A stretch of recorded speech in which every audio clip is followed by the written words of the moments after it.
ငါသားကိုလူမဲ့အလူကန်းလာမဲ့လမ်းကိုဥပုသ်ဆောင်ရင်မျောမှန်းကနေမဲ့အဲ့ဒီလိုဖျားလောင်ယုံမင်းက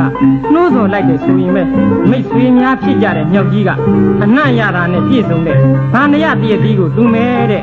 တဖန်ဖြန်ကြီးကလည်းငကြင်းငါးများရှာဖွေထားကြောင်းပါလို့ပြောလိုက်တဲ့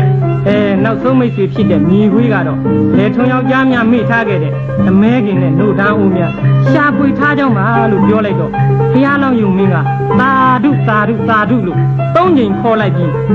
ငါမှတော့အခြားလူဝဲမရှိမြေစာမြက်ဆိုဒီမှာငါရဲ့စာသာဖြစ်တယ်လူသားတွေနဲ့မသိလျော်ပြီဘူးတို့အတွက်ကြောင့်ငါသက်ကိုတတ်ပြီးငါသားကိုတူမာပဲဟုအကြံပြုပြီးအလူကံလာမဲ့လမ်းကိုဥပုသ်ဆောင်ရင်းနဲ့ဘာဝနာပွားပြီးတော့ညှော်နေရှာတဲ့ကွယ်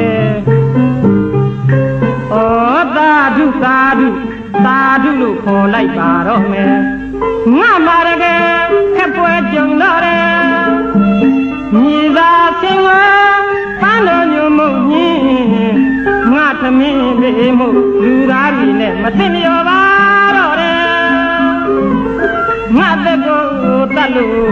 ငါသားကိုလူမဲ့လူကလာမဲ့လမ်းကိုဥပုသ်ဆောင်ရင်မျောမှန်းပါလေမဲ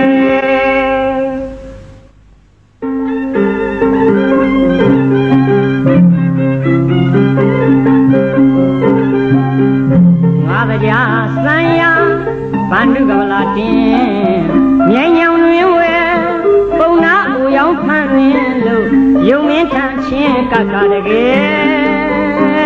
အလူခံဖို့ရလာခဲ့တယ်ငါကြံစီတော့အောင်ကြီးလူရထုတ်ချောက်စိတ်ဆန္ဒလည်းမြောက်တော့မယ်လက်ပြညုတရွှေညံဤကံရရမဝေးတော့တယ်